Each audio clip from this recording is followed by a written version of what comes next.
Toronto time வந்து sorry 7:35 sorry 7:35. Anyway இப்பொழுது நாங்கள் துதி பாடல் எல்லாத்தையும் எடுத்து வந்தோம். கத்தட நாம மட்டும் மகிமைப்படுதாது. 8 மணிக்கு இப்ப சிஸ்டர் ஷியானி செய்திகள் எடுத்து வருகிறாள். Praise Lord sister.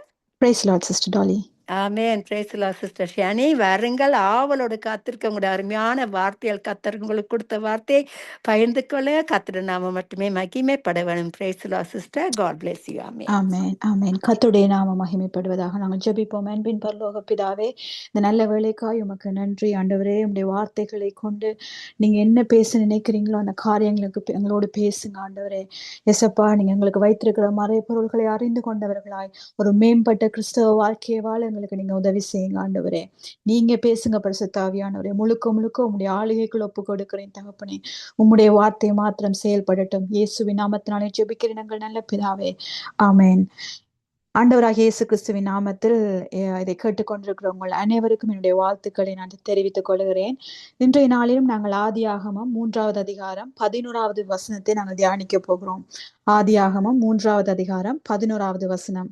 அப்பொழுது அவர், நீ நிர்வாணி என்று உனக்கு அறிவித்தவன் யார்? புசிக்க வேண்டாம் என்று நான் உனக்கு விலக்கின விருட்சத்தின் கனியை புசித்தாயோ என்றார்.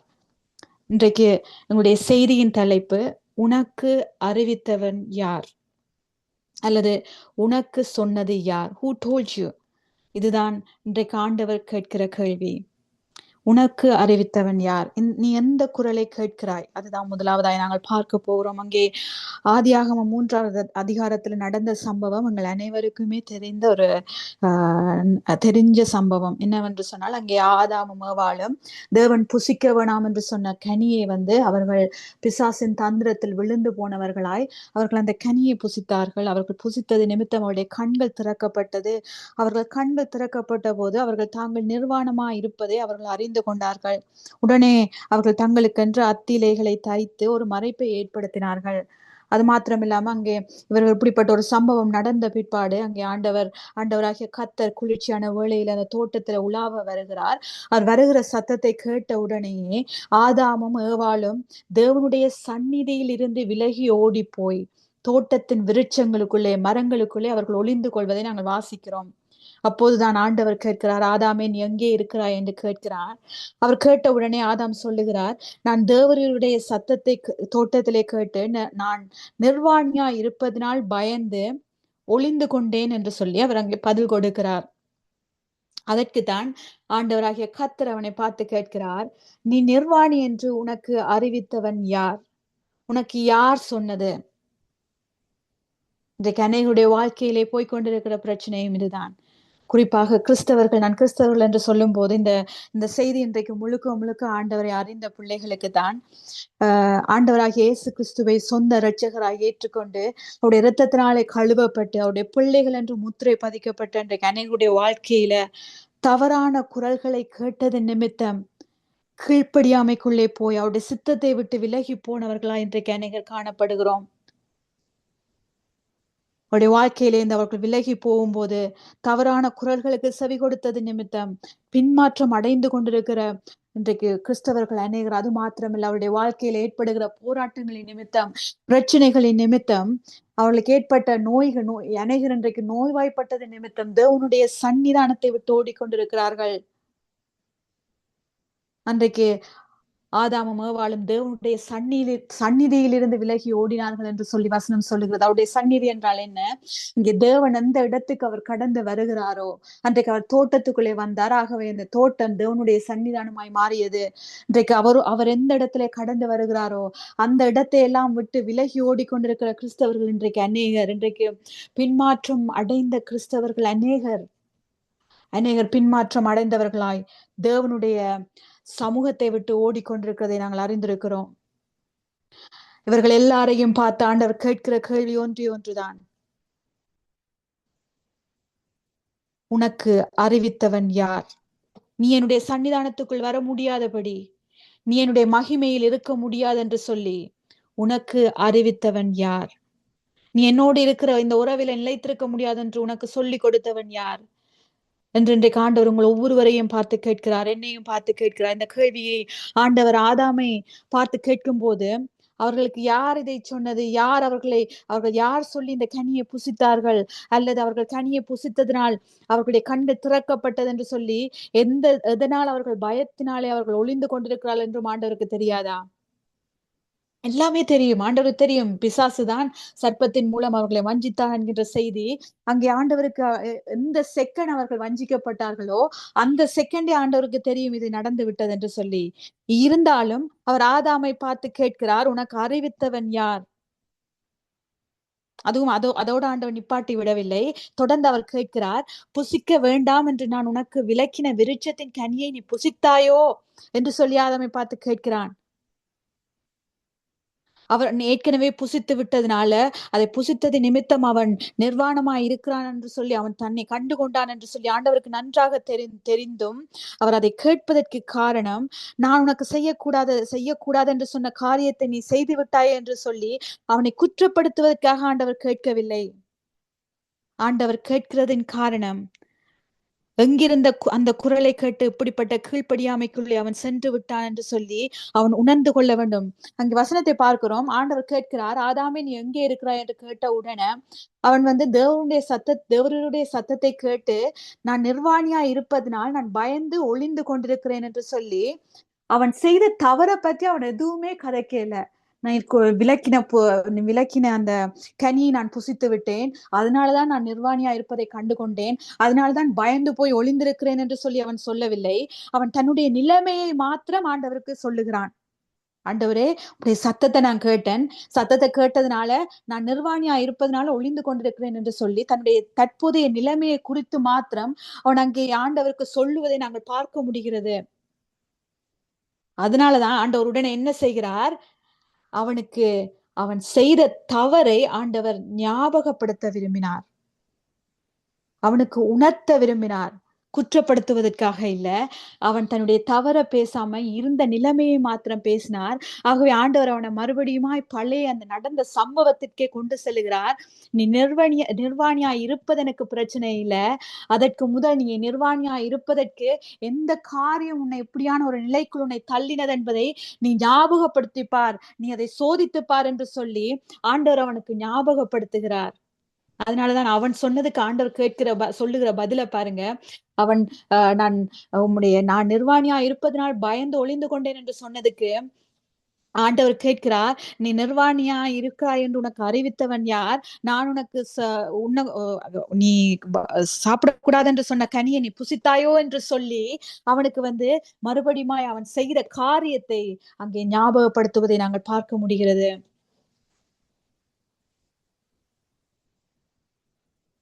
எங்களை உணர வைப்பதற்காக மாத்திரமே ஆண்டவர் சில நேரத்துல சில காரியங்களை எங்களுடைய வாழ்க்கையை பார்த்து ஆண்டவர் கேட்கிறார், உனக்கு சொன்னது யார்? எங்களுடைய செயல்களை, எங்களுடைய வாழ்க்கையின் காரியங்களை நாங்கள் பரிசோதித்து பார்க்க வேண்டும் என்று சொல்லி, நான் எந்த இடத்திலே வழி விலகி போனேன், எந்த இடத்திலே ஆண்டவருடைய காரியத்திலிருந்து நான் கீழ்ப்படியாமைக்குள்ளே போனேன் என்று சொல்லி நாங்கள் எங்களை பரிசோதித்து பார்க்க வேண்டும் என்பதற்காக ஆண்டவர் சில நேரத்துல என்னுடைய வாழ்க்கையில சில கேள்விகளை பார்த்து கேட்கிறார். என்னுடைய வாழ்க்கையில சில நேரத்துல சில காரியங்கள் நடக்கும் போது அதை எங்களை தண்டிப்பதற்காக அல்ல, எங்களை குற்றப்படுத்துவதற்காக அல்ல, நாங்கள் எங்களை பரிசோதித்து பார்க்க வேண்டும் என்பதற்காக. அவர் ஆதாமை குற்றப்படுத்துவதற்காக இந்த கேள்வியை கேட்கவில்லை, ஆதாம் தன்னைத்தானே பரிசோதித்து பார்க்க வேண்டும் என்பதற்காக அவர் கேட்கிறார். நான் எங்கே இருந்தேன், எந்த குரலை கேட்டேன், எந்த குரலை நம்பி கனியை புசித்தேன், எந்த இடத்திலே நான் கீழ்ப்படியாமைக்குள்ளே சென்றேன் என்று அவன் உணர்ந்து கொள்ள வேண்டும் என்பதற்காக அவனுக்கு அவர் ஞாபகப்படுத்தி அந்த கேள்வியை கேட்கிறார். ஒருபோதும் நல்லா இதை மனதுக்குள்ள ஏற்றுக்கொள்ளுங்க. ஆண்டவர் ஒருபோதும் நம்மை குற்றப்படுத்துகிற தேவன் அல்ல, நம்மை உணர வைக்கிற தேவன். அவர் நம்மை கண்டனம் பண்ணுவதில்லை, நம்மை கன்விக்ட் பண்ணுகிறார், நம்மை கண்டித்து உணர்த்துகிறவராயிருக்கிறார். ஆண்டவருடைய குரல், பரிசுத்தாவியான ஒரு குரல் ஒருபோதும் நம்மை குற்றப்படுத்தாது, மாறாக நம்மை உணர்த்துதலுக்குள்ளே கொண்டு போகிற குரலாயிருக்கிறது. பரிசுத்தாவியானவருடைய குரல் எப்படிப்பட்டது என்று சொன்னால், நம்முடைய நிலையை உணர்த்தி நம்மை திரும்பவுமாய் சரியான வழியிலே நடத்துகிறது. நீ நீதியிலிருந்து விலகி விட்டாய் என்று சொல்லி நம்மை அழித்து போடுகிற குரல் அல்ல. அநேக நேரத்துல நாங்க எங்களுடைய நிலைகளை மாத்திரம் பார்த்து கொண்டு பேசிக் கொண்டிருக்கிறோம். ஐயோ, அன்றைக்கு ஆதாம் சொன்னது போல நான் நிர்வாணமாய் இருக்கிறேன் என்று சொல்லி அவன் அதை மாத்திரம் பேசிக் கொண்டிருக்கிறான். எதனால் அது ஏற்பட்டது என்று சொல்லி அவன் குற்ற உணர்வு அடையவில்லை. அவன் செய்த தவறை அவன் உணரவில்லை. சில குரல்கள் நீங்கள் இருக்கிற நிலைமைகளை மாத்திரம் பார்த்து பேசும். ஆனால் தேவனுடைய குரலோ அந்த நிலைமைக்கு வருவதற்கு எது காரணமோ அதை உங்களுக்கு பேசும். பிசாசின் குரல் சொல்லும், நீ விழுந்து விட்டாய், அவ்வளவுதான், உன்னுடைய வாழ்க்கை முடிந்து விட்டது என்று சொல்லும். ஆனால் பரிசுத்தாவியானவருடைய குரலோ, நீ விழுந்து விட்டாய்தான், உண்மைதான், ஆனால் நீ விழுந்த இடத்திலிருந்து உன்னை தூக்குவதற்கு அவருடைய கிருபை போதுமானது என்று சொல்லும். பிசாசின் குரல் சொல்லும், நீ வியாதிப்பட்டிருக்கிறாய், ஆண்டவர் உன்னோட இல்ல, ஆண்டவர் உன்னை விட்டு விட்டார், உன்னை மறந்து விட்டார், அதனாலதான் உன்னுடைய சரீரத்துக்குள்ளே வியாதி வந்து விட்டது என்று சொல்லும். ஆனால் பரிசுத்தாவின் குரல் என்ன சொல்லும் தெரியுமா? நீ வியாதிப்பட்டிருக்கிறாய், உண்மைதான், ஆனால் உன் வியாதியை குணமாக்க தழுமுள்ள இயேசுவின் கரம் உன்னை நோக்கி நீட்டப்பட்டிருக்கிறது என்று சொல்லி உங்களுக்கு ஞாபகப்படுத்தும். விசுவாச வார்த்தைகளை பேசும். அதனால்தான் நாங்க எந்த குரலை கேட்கிறோம் என்பது மிக கவனமாயிருக்க வேண்டும். இன்றைக்கு அநேக குரல்கள், அநேக காரியங்கள் வந்து விட்டது. சோசியல் மீடியாவை எடுத்து போமே இருந்தால் எவ்வளவோ காரியங்களை ஒரு நாளைக்கு கேட்கிறோம். மனுஷனுடைய பிரெயின் எப்படி இருக்குதுன்னு சொன்னால் ஆராய்ச்சியிலே சொல்றாங்க, ஒரு 20 மினிட்ஸுக்கு ஒரு காரியத்தை 20 மினிட்ஸுக்கு போக்கஸ் பண்ண முடியுமா ஒரு பிரெயினால. ஆனால் சோசியல் மீடியால ரீல்ஸை தட்டி கொண்டு போக வேண்டாம். ஒரு ரீல்ஸ்ல ஒரு சந்தோஷமான காரியத்தை பார்த்து உடனே எங்களுடைய மூளை ஒரு சந்தோஷமான ஹார்மோனை செக்ரேட் பண்ணும். அடுத்த செகண்ட் தட்டும் போது ஒரு கோவப்படுகிற ஒரு ரீல்ஸை பார்ப்போம், உடனே கோவம் எமோஷனா வரும். அடுத்த செகண்ட் தட்டும் போது கவலைப்படுகிற ஒரு சீனை பார்ப்போம், உடனே கவலை வரும். ஒரு 5 நிமிஷத்துக்குள்ள பல எமோஷன்ஸ்கள் நம்முடைய பிரெயினுக்குள்ள வர்ற மாதிரி தான் இன்றைக்கு சோசியல் மீடியாக்கள் இருக்கிறது. அநேக செய்திகளை கேட்கிறோம், நிறைய பிரசங்கங்களை கேட்கிறதுல தவறு இல்லை. ஆனால் எப்படிப்பட்ட குரல் உங்களை நோக்கி வந்து கொண்டிருக்கிறதுன்றதை ஐடென்டிஃபை பண்ணி பாருங்க. அது கண்டனம் பண்ணுகிற குரலா, அல்லது உங்களை கண்டித்து உணர்த்தி அவர் பக்கமாய் திருப்புகிற குரலா? தேவனுடைய குரல் ஒருபோதும் உங்களை குற்றப்படுத்தி கொண்டே இருக்காது. தேவனுடைய குரல் ஒருபோதும், பரிசுத்தாவியானவருடைய குரல் உங்களை குற்றப்படுத்தவே படுத்தாது. ஏன் தெரியுமா? அவருடைய குரல் உங்களை குற்றப்படுத்துமாயின் ஆண்டவராய் இயேசு கிறிஸ்துவனுடைய சிலுவையின் மரணம் எந்த விருதாவாய் மாறிவிடும். ஆகவே அது ஒருபோதும் குற்றப்படுத்தாது. மாறாக உங்களை உணர்த்தி, கண்டித்து உணர்த்தி, உணர்த்துதலுக்குள்ளே உங்களை வழி நடத்தி, கன்விக்ஷனுக்குள்ள உங்களை கொண்டு போய் நீங்கள் அதை உணர்ந்து மனம் திரும்பி மறுபடியும் அவருடைய பாதைக்குள்ளே உங்களை கொண்டு செல்லும். நல்ல ஒரு எக்ஸாம்பிள் நாங்க எல்லாரும் அறிந்த விதமாய் பேதுருனுடைய கதையும் யூதாஸ் கரியோத்தினுடைய கதையும் தான். 2 பேருமே ஆண்டவருக்கு எதிரான காரியத்தை செய்தார்கள். ஆண்டவரை புறக்கணித்தார்கள். அவரை அறிக்கை பண்ணாமல் அவரை மறுதளித்தார்கள். ஆனால் யூதாஸ் கரியோத் அதை உணர்வடைந்த போது குற்றம் மாத்திரம் அடைந்தவனாய், அவன் கேட்ட குரல் தவறான குரல், அவனை குற்றப்படுத்தின குரலை மாத்திரம் கேட்டவனாய் தவறான முடிவுக்குள்ளே போகிறான். ஆனால் பேதுரு கேட்ட குரலோ உணர்த்துதலின் குரலை கேட்டவனாய் ஆண்டவரிடத்துல மறுபடியுமாய் தன்னுடைய உறவை கட்டி எழுப்பினான். இன்றைக்கு நாம் எந்த குரலை கேட்டுக்கொண்டிருக்கிறோம்? ஆண்டவர் உங்களை பார்த்து கேட்கிறார், உனக்கு சொன்னது யார்? 2வதாய் அந்த வசனத்தை நாங்கள் பார்க்கிற விதம் என்னவென்று சொன்னால், நாம் நம்மை பார்க்கிற விதம் மிக முக்கியமான விஷயம். இதுதான் நாங்கள் 2வதாய் இங்கே கவனிக்க வேண்டியது. ஆதாமும் ஏவாளும் அந்த கனியை புசித்ததுனால அவர்கள் இருந்த இடம் மாறினதா, அல்லது ஆண்டவர் அவர்கள் எந்த உருவத்துல படைத்தாரோ அது மாறினதா, அவருடைய காரியங்கள் எல்லாம் மாறிவிட்டதா என்று பார்த்தால் இல்ல, எதுவுமே மாறல. அந்த கனியை புசிப்பதற்கு முன்பதாகவும் அவர்கள் நிர்வாணிகளாய் இருந்தார்கள், புசித்த பிறகும் நிர்வாணிகளாய் இருந்தார்கள். அவர்கள் எப்படி ஆண்டவர் அவர்களை இந்த கனியை புசிக்கிறதுக்கு முன் அவர்களை பார்க்கும் போதும் ஆண்டவருடைய கண்களுக்கு அவர்கள் நிர்வாணிகளாய்த்தான் இருந்தார்கள், புசித்த பிறகும் அவர்கள் நிர்வாணிகளாய் தான் இருந்தார்கள். அவர்கள் இருந்த விதம் மாறவில்லை, ஆண்டவர் அவர்களை பார்த்த விதமும் மாறவில்லை. ஆனால் அவர்களை பார்த்த விதம் மாறியது. நம்முடைய வாழ்க்கையிலும் இன்றைக்கு அநேக நேரங்களில் இப்படித்தான் இருக்கிறது. நாங்க ஆண்டவரோடு இருக்கும் போது, நம்முடைய வாழ்க்கையில் ஆண்டவரோடு நாங்க பிரயாணம் பண்ணி கொண்டிருக்கும் போது, நம்முடைய வாழ்க்கையில் ஏற்படுகிற சில காரியங்களின் நிமித்தம், சில கஷ்டங்கள் வரலாம், போராட்டங்கள் வரலாம், தோல்விகள், பாதிப்புகள், அல்லது தேவனுக்கு பிரியமில்லாத ஏதாவது ஒன்று நடந்து விட்ட உடனே நாங்க உடனே செல்ஃப் பிளேமுக்குள்ள போயிடுறோம். நான் தகுதி இல்லாதவன், நான் தகுதியற்றவள், என்னுடைய வாழ்க்கையில இனி ஆண்டவர் இருக்க முடியாது, நான் கிருபையை இழந்து விட்டேன் என்று சொல்லி ஆண்டவரை நாங்க செல்ஃப் பிளேம் பண்ணுகிறோம், அல்லது சுற்றி இருக்கிறவர்கள் எங்களை பிளேம் பண்ண ஆரம்பித்து விடுவார்கள். அன்றைக்கு யோபினுடைய வாழ்க்கையில அவனுக்கு வியாதி வந்தவுடன், அவனுடைய வாழ்க்கையில அவன் எல்லாவற்றையும் இழந்த உடனே அவனோடு கூட இருந்த நண்பர்கள் என்ன சொன்னாங்க? ஆண்டவருக்கு பிரியமில்லாத ஏதோ ஒன்று உன்னுடைய வாழ்க்கையில இருக்கிறது, அதுதான் இப்படி ஏற்பட்டிருக்கிறது, இல்லாவிட்டால் இப்படி நடந்திருக்காது என்று சொல்லி அவர்கள் அவனுடைய வாழ்க்கையை குற்றப்படுத்த ஆரம்பித்தார்கள். இன்றைக்கும் அநேகருடைய வாழ்க்கையில இப்படிதான் இருக்குது. ஒருவேளை செல்ஃப் பிளேம் பண்ணாம அவங்க ஆண்டவரை நோக்கி ஓடணும் என்று நினைச்சா கூட சுற்றி இருக்கிறவங்க ஓட விட மாட்டாங்க. எதிர்மறையான திசைக்குள்ள ஓட அனுமதித்து விடுவாங்க.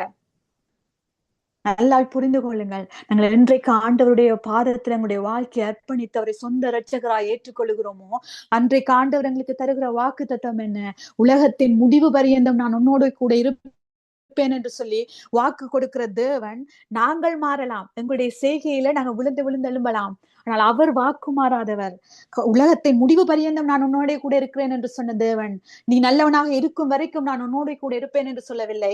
நீ எனக்கு ஏற்றவனா இருக்கும் போது மாத்திரம் நான் உன்னோட கூட இருப்பேன் என்று சொல்லவில்லை. நான் உலகத்தின் முடிவு பரியந்தம் உன்னோட கூட இருப்பேன் என்று சொன்ன தெய்வம்.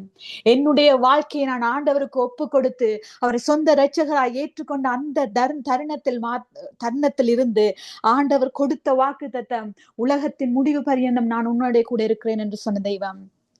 நீங்க நல்லவனா, உங்களை சுத்தி ஆசீர்வாதம், நல்ல காரியங்கள் இருக்கும் போது மாத்திரம் உங்களோட இருக்கிறது மனிதர்கள் மாத்திரம்தான் அப்படி இருப்பாங்க. கஷ்டம் வந்த உடனே உங்களை விட்டு விலகி போய் விடுவாங்க. ஒரு சின்ன தவறு உங்களுடைய வாழ்க்கையில நடந்த உடனே உங்களை பிளேம் பண்ணிட்டு விட்டுட்டு போயிடுவாங்க. ஆனால் தெய்வம் அப்படிப்பட்டவர் அல்ல, அவர் மனுஷன் அல்ல. உங்களை சுத்தி ஆசீர்வாதங்கள் நிறைந்திருக்கும் போது உங்களுடைய வாழ்க்கையில இருந்து விட்டு, உங்களை சுத்தி போராட்டங்கள் நேரிடும் போது, உங்களை சுத்தி இருள் சூழ்ந்திருக்கும் போது, எனக்கு உனக்கு சம்பந்தம் இல்லைன்னு சொல்லிட்டு விட்டுட்டு விலகி போற தெய்வம் அல்ல. அப்பதான் இன்னும் அதிகமா உங்களை கிட்ட வருவார். உங்களுடைய வாசல் கதவை தட்டி கொண்டிருப்பார். என்னை விட்டு போயிடாத, என்னை விட்டு விலகி போயிடாத, என்னோடு கூட இரு, நான் உன்னோட தான் இருக்கிறேன், உலகத்தின் முடிவு பரியந்தம் நான் உன்னோட கூட இருப்பேன் என்று சொல்லி வாக்கு கொடுத்த தெய்வம், நான் உன் பக்கத்திலே தான் இருக்கிறேன், என்னை விட்டு எதிர்மறையான திசையை நோக்கி ஓடி விடாது என்று சொல்லி நீங்கள் இருள் சூழ்ந்த பாதையில போய் கொண்டிருந்தாலும், உங்களுடைய வாழ்க்கையில நீங்க தவற செய்து விட்டா கூட உங்களோட பக்கத்துல இருந்து உங்களுடைய கையை பிடித்து என் பக்கம் வந்து விடு என்று சொல்லி உங்களுடைய கதவை தட்டி கொண்டிருக்கிற தெய்வம் அவர். இளையகுமாரனுடைய கதையில் ஆண்டவர் எங்களுக்கு அதைத்தான் கற்றுக் கொடுத்திருக்கிறார். அப்படிப்பட்ட தெய்வத்தை தான் நாங்கள் ஆராதித்துக் கொண்டிருக்கிறோம். பிசாசுக்கு நல்லா தெரியும், சில நேரத்துல எங்களுடைய வாழ்க்கையை அழிப்பதற்கு பெரிய பெரிய பிரச்சனைகளை எல்லாம் கொண்டு வர வேண்டும் என்று சொல்லி அவசியமே இல்லை. ரொம்ப சிம்பிள். நாங்க எங்களுடைய வாழ்க்கையை பார்க்கிற விதத்தையே, எங்களுடைய பார்வையை மாற்றினாலே போதும், எங்களுடைய பார்வையை எங்களுடைய வாழ்க்கையை அழித்து விடும். அதை அவன் அறிந்திருக்கிறான். அதனாலதான் நாங்கள் எந்த குரலை கேட்டு செயல்படுகிறோம் என்பது மிக மிக முக்கியமாக இருக்கிறது. நம்மை கண்டனம் பண்ணுகிற குரலை கேட்டு நாம் பார்க்கிற விதத்தை ஒருபோதும் மாற்றக்கூடாது. அப்படி மாறும்போது அநேக நேரங்கள்ல நாங்க தேவனுடைய பிரசன்னத்தை விட்டு ஓடி ஒடிந்து கொள்ள ஆரம்பித்து விடுகிறோம். நம்முடைய வாழ்க்கை குறைகள் ஏற்பட்டாலும், பாதிப்புகள் ஏற்பட்டாலும் நம்மை நாம் பார்க்கிற விதம் மாறக்கூடாது. அன்றைக்கு ஆதாம் அவன் அந்த பாவத்துல விழுந்த உடனே, கீழ்ப்படியாமைக்குள்ள போன உடனே, பிசாசின் குரலை கேட்டு கீழ்ப்படியாமைக்குள்ள போன உடனே அவனுடைய பார்வை அவனை பார்த்த விதம் மாறினது. அதற்கு முன்னும் நிர்வாணியாய்த்தான் இருந்தான்.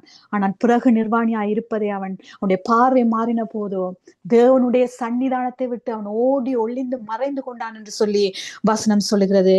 எங்களை குறித்து எங்களுடைய பார்வை மாறும் போது, நாங்கள் தேவனுடைய கண்களால் எங்களை பார்க்காமல் எங்களுடைய சொந்த கண்களால் மற்றவர்கள் எங்களை பிளேம் பண்ணுகிற விதத்துல நாங்கள் மற்றவருடைய கண்களின் மூலமாய் நாங்கள் எங்களை பார்க்கும் போது, நாங்கள் தேவனுடைய சமூகத்தை விட்டு, அவருடைய பிரசன்னத்தை விட்டு ஒளிந்து கொள்ள ஆரம்பித்து விடுகிறோம். தேவன் உங்களை அழைத்த அழைப்பின் அடிப்படையில் நாங்கள் எங்களை பார்க்க வேண்டும். தேவன் எங்களை அழைத்த அழைப்பை கொண்டு நாங்கள் எங்களை பார்க்க வேண்டும். அவருடைய கண்களால் எங்களை நாங்கள் பார்க்க வேண்டும். அப்பொழுதுதான் நாங்கள் எந்த சூழ்நிலையானாலும் தேவ பிரசன்னத்துக்குள்ளே நாங்கள் நிலைத்திருக்க முடியும். தேவன் வைத்த நோக்கம் மாறவில்லை. சிலர் சொல்லுவதை நான் கேட்டிருக்கிறேன், ஆதாமும் ஏவாளும் பாவத்துல விழுந்ததுனாலதான் இவ்வளவு மனித குலம் பெருகிச்சு, இவ்வளவு காரியங்கள் நடந்துச்சு என்று சொல்லி நான் நல்லா புரிந்து கொள்ளுங்க. ஆண்டவர் அவர்களுக்கு வைத்த அழைப்பு மாறவில்லை. அங்கே ஆதியாகமம் 1வது அதிகாரம் 27 31 வரைக்கும் வாசித்து பார்த்தீங்கன்னா, ஆண்டவர் அவர்களை படைத்து ஆணையும் பெண்ணையும் சிருஷ்டித்த பிறகு அவர்களை ஆசீர்வதித்து அவர்களை பார்த்து சொல்லுகிறார், நீங்க பல்லுகி பெருகி பூமியை நிரப்ப வேண்டும் என்று கட்டளையிடுகிறார். அவர்களுக்கு ஆகாரத்திற்காக விருட்சங்களையும் அவர்கள் சாப்பிடுகிறதற்கு விருட்சங்களையும் கனிகளையும் பழங்களையும் கொடுத்து ஒரு ஆசீர்வாதமான இலகுவான ஒரு வாழ்க்கை ஆண்டவர் அவர்களுக்கு ஏற்படுத்தியிருந்தார். அதுதான் அவர்களுக்கு ஆண்டவர் வைத்த நோக்கம். பலுகி பெருகுவது, பூமியை நிரப்புவது, தேவன் கொடுத்த இலகுவான ஆசீர்வாதமான வாழ்க்கையை வாழுவது, இதுதான் அவர்களுக்கு வைத்த நோக்கம். ஆனால் அவர்கள் தவறான குரலை கேட்டதினால் அந்த ஆசீர்வாதமான வாழ்க்கையில் இருந்த இலகுவான தன்மை குறைந்து அவருடைய நோக்கத்திலிருந்து அவங்க விலகையில். அதற்கு பிறகும் அவர்கள் பலுகி பெருகினார்கள், பூமியை நிரப்பினார்கள். ஆனால் அந்த நோக்கத்தை நிறைவேற்றுவதிலே ஒரு வலி ஏற்பட்டது. ஏவாளுக்கு பிள்ளை பெறுவதில வேதனை ஏற்பட்டது. ஆதாம் வேர்வை சிந்தி அந்த உணவை புசிக்க வேண்டிய நிலைமை வந்தது. அதாவது தேவன் வைத்திருந்த நோக்கம் அழிந்து விடவில்லை. ஆனால் தவறான குரலை கேட்டதினால் அந்த நோக்கம் நிறைவேறும் பயணம் வலியால் நிரம்பியது. இதுதான் இன்றைக்கு அநேகருடைய வாழ்க்கையிலும் நடந்து கொண்டிருக்கிறது. ஆகவே நாங்கள் எந்த குரலை கேட்கிறோம் என்பது முக்கியம். எங்களை நாங்கள் பார்க்கிற கண்கள், பார்வை ரொம்ப முக்கியம். 3வது, இதுதான் எனக்கு இந்த இடத்திலே மிக பிடிச்ச இடம் என்னவென்று சொன்னால், இந்த 9வது வசனத்திலே அங்கே பார்க்கிறோம், அப்போது தேவனாகிய கர்த்தர் ஆதாமை கூப்பிட்டு, நீ எங்கே இருக்கிறாய் என்று ஆதாமை நோக்கி தேடி வந்தார் என்று சொல்லி வசனம் சொல்லுகிறது. அன்பானவர்களே, தேவனுக்கு தெரியாத ஆதாம் அங்கே இருக்கிறான் என்று அவருக்கு நல்லாய் தெரியும். எந்த மரங்களுக்குள்ளே அவன் ஒளிந்திருக்கிறான் என்று அவருக்கு தெரியாதா? அவருக்கு நல்லாவே தெரியும். அவன் என்ன தப்பு செஞ்சான் என்றும் தெரியும். ஏன் பயந்து ஒளிந்து கொண்டிருக்கிறான் என்றும் அவருக்கு தெரியும். ஆனாலும் அந்த தேவனாகிய கர்த்தர் அவனை தேடி வந்தார். இதுதான் சுவிசேஷத்தின் அழகு. ஆதாமும் ஏவாளும் பாவம் செய்து விட்டார்கள். ஆண்டவர் செய்யக்கூடாது என்ற காரியத்தை அவர்கள் செய்து விட்டார்கள். கீழ்ப்படியாமை நிமித்தம் அவர்கள் செய்து விட்டார்கள். ஆண்டவருக்கு அது எல்லாமே நல்லா தெரியும். ஆனாலும் அவர்களை விட்டு விடவில்லை ஆண்டவர். அவர்கள் அந்த பாவத்தை செய்த நொடியே அவருக்கு தெரியும் அவர்கள் பாவம் செய்து விட்டார்கள் என்று. இவர்கள் பாவம் செய்து விட்டார்கள், சரி இவங்களை அழிச்சு போட்டு ஒரு புது பெட்சை உண்டு பண்ணுவோம் என்று சொல்லி ஆண்டவர் உண்டாக்கல. புது ஆதாமையும் ஏவாளையும் உண்டு பண்ணுவோம் என்று ஆண்டவர் நினைக்கல. அதற்கு பதிலாய் அவர் தான் செய்ய கூடாதென்று சொன்னதை செய்து பாவத்தில் விழுந்து போன அந்த 2 நபர்களையும் ஆண்டவர் தேடி வந்தார் என்று சொல்லி வசனம் சொல்லுகிறது. இதுதான் ஆண்டவராகிய இயேசு கிறிஸ்துவின் சுவிசேஷத்தின் மகிமை. எனக்கு அன்பான தேவ பிள்ளையே, இதுதான் அவருடைய அன்பின் அழகு. அந்த ஆண்டவராகிய இயேசு கிறிஸ்து நம்மை தேடி வருகிறவர். ஆதாம் தேவனுக்கு பயந்து தன்னுடைய பாவத்தின் நிமித்தம் தேவனுடைய சமூகத்தை விட்டு ஒளிந்தான். அவன் தன்னை பார்த்த விதம் மாறி இருந்தது. ஆனால் தேவன் அவனை பார்த்த விதம் மாறவில்லை. அவர் அவனை உருவாக்கின நோக்கம் மாறவில்லை. அவர் அவனை தேடி வந்தார். இன்றைக்கும் ஆண்டவராகிய இயேசு கிறிஸ்து என்னையும் உங்களையும் தேடி வருகிறார். அன்றைக்கு ஆதாம் தன்னுடைய வெட்கத்தினால் தன்னை மறைத்துக் கொண்டான். ஆண்டவராகிய இயேசு கிறிஸ்து அந்த வெட்கத்தை சிலுவையிலே சுமந்தார். அவன் தன்னுடைய நிர்வாணத்தை மறைக்க முயற்சி செய்தான். ஆண்டவராகிய இயேசு கிறிஸ்து நம்முடைய பாவம் என்னும் நிர்வாணத்தை தன்னுடைய இரத்தத்தை சிந்தி நமக்கு இரட்சிப்பின் ஆடையை அணிந்து அதை மறைத்தார். அதனால்தான் ஆண்டவர் இன்றைக்கு உன்னை பார்த்து கேட்கிறார், உனக்கு அறிவித்தவன் யார்? உன்னுடைய வாழ்க்கையை குறித்து, நீ இழந்த காலங்களை குறித்து, நீ செய்த சில தவறுகளை குறித்து, உன்னுடைய வாழ்க்கையில் ஏற்பட்ட பாதிப்புகளை குறித்து, யோபுக்கு ஏற்பட்டது போல உன்னுடைய வாழ்க்கையில் ஏற்பட்ட துன்பங்களையும் துயரங்களையும் குறித்து எந்த குரலை இன்றை கேட்டுக்கொண்டிருக்கிறாய்? எந்த குரலை நம்பி உன்னுடைய பார்வை இன்றைக்கு மாறி இருக்கிறது? இதெல்லாம் உனக்கு சொல்லுகிறது யார்? யாருடைய குரலை கேட்டு நீ உன்னை இப்படி பார்க்கிறாய்? என்னுடைய சமூகத்தை விட்டு ஏன் யாருடைய குரலை கேட்டு உன்னை ஒழித்துக் கொள்ளுகிறாய்? சமூகத்தை விட்டு ஏன் ஓடிக்கொண்டிருக்கிறாய்? யாருடைய குரலை கேட்டு? ஆண்டவர் உன்னை பார்த்து கேட்கிறார், உனக்கு அறிவித்தவன் யார்? நீ கேட்க வேண்டிய குரல் எல்லாம் ஒரே ஒரு குரல் தான். அது ஆண்டவராகிய இயேசு கிறிஸ்துவின் குரல். உன்னுடைய வெட்கத்தையும் பாவத்தையும் குற்றத்தையும் அவர் சிலுவையிலே சுமந்த அவருடைய குரலை நீ கேட்க வேண்டும். உன்னுடைய பாவமாகிய நிர்வாணத்தை மறைத்து உனக்கு இரட்சிப்பின் ஆடையை தருவதற்காக தன்னுடைய இரத்தத்தை சிந்திய அந்த தேவ ஆட்டுக்குட்டியானவருடைய குரல் இன்றைக்கு உன்னை தேடி வந்திருக்கிறது. மறுபடியுமாய் அவருடைய சமூகத்தை விட்டு நீ ஓட வேண்டிய அவசியம் இல்லை. உன்னுடைய வாழ்க்கையில் ஏற்பட்ட காரியங்களின் நிமித்தம் உன்னை நீ பார்க்கிற பார்வை மாற்ற வேண்டிய அவசியமும் இல்லை. ஆண்டவர் அன்றைக்கு உன்னை எப்படி பார்த்தாரோ, அவரை நீதான் உண்மையான தெய்வம், நீதான் என்னுடைய கடவுள் என்று சொல்லி ஏற்றுக்கொண்ட அந்த நாளிலே உன்னை எப்படி பார்த்தாரோ அப்படியேதான் இன்றைக்கும் பார்த்து கொண்டிருக்கிறார். அவருடைய பார்வை மாறவில்லை, உன்னுடைய பார்வைதான் மாறி இருக்கிறது. நீ தகுதியற்றவன் என்று உனக்கு யார் சொன்னது? உன்னால முடியாது என்று யார் சொன்னது? உன்னுடைய வாழ்க்கை முடிந்தது, அவ்வளவுதான் என்று யார் சொன்னது? நீ தேவனுடைய சந்நிதிக்கே வர முடியாது என்று உனக்கு யார் சொன்னது? தேவன் உன்னை விட்டு விடவில்லை. நீ விழுந்திருந்தாலும் அவர் உன்னை தேடி வருகிறவர். நீ ஒளிந்திருந்தாலும் அவர் உன்னை அழைக்கிறார். அவர் ஒருபோதும் தன்னுடைய பார்வையை மாற்றவில்லை. அவர் உன்னை குறித்து வைத்த நோக்கத்தையும் அவர் மாற்றவில்லை. ஆகவே தயவு செய்து நீ உன்னை குறித்து பார்க்கிற பார்வையை மாத்தாதீங்க. தவறான குரல்களை கேட்காதீங்க. இந்த உலகம் சொல்லுகிறதை நம்பாதீங்க. பிசாசு உங்களுடைய காதுகளிலே வந்து ஓதுகிறதை நம்பாதீங்க. தேவன் உங்களை பார்க்கிற விதமாய் பாருங்க. அவருடைய குரலை கேளுங்க, அவருடைய வார்த்தையை நம்புங்க. அவருடைய சந்நிதிக்கு திரும்பி ஓடி வாங்க. நீங்க அவரை தேடுவதற்கு முன்பதாகவே அவர் உங்களை தேடி வந்த தெய்வம். நீங்க பிறக்கிறது, கருவிலை தோன்றுவதற்கு முன்பதாகவே 2000 வருடங்களுக்கு முன்பதாக உங்களை தேடி வந்த தெய்வம் அவர். தவறான குரலை கேட்கிறத விட்டு ஆண்டவருடைய குரலை கேளுங்க. அவருடைய கிருபை போதுமானது, அவருடைய அன்பு மாறாதது, அவருடைய நோக்கம் மாறாதது. அவர் எந்த காரியத்தை உங்களுடைய வாழ்க்கையில ஆரம்பித்தாரோ, அவருடைய சொந்த இரட்சகராய் நீங்கள் ஏற்றுக்கொண்ட அந்த தருணத்துல எந்த நோக்கத்தோடு உங்களோட உறவை ஆரம்பித்தாரோ அதை நிறைவேற்றுவதற்கு அவர் உண்மை உள்ளவராயிருக்கிறார். நீ விலகி போயிடாத. இந்த ஆண்டவர் உன்னை பார்த்து கேட்கிறார், உனக்கு சொன்னது யார்? Who told you? ஜெபிப்போம். அன்பின் பரலோக பிதாவே, இந்த நல்ல வேலைக்காய் உமக்கு நன்றி ஆண்டவரே. நீங்க கொடுத்த இந்த நல்ல வார்த்தைகளுக்காய் உமக்கு நன்றி ஆண்டவரே.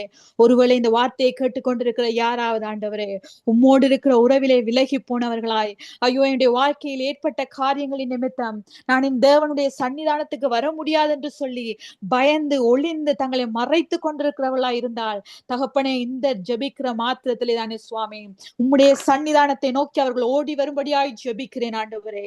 ஆண்டவரே, அவர்கள் உம்மை நோக்கி ஓடி வர முடியாதபடி அவர்களை தடுத்து நிறுத்தி கொண்டிருக்கிற, அவர்களை டிஸ்ட்ராக்ட் பண்ணி கொண்டிருக்கிற எந்த குரல்களா இருந்தாலும் இயேசுவின் நாமத்தினாலே அந்த சத்தங்கள் எல்லாம் அடங்கி போகும்படியாய் ஜெபிக்கிறேன் ஆண்டவரே.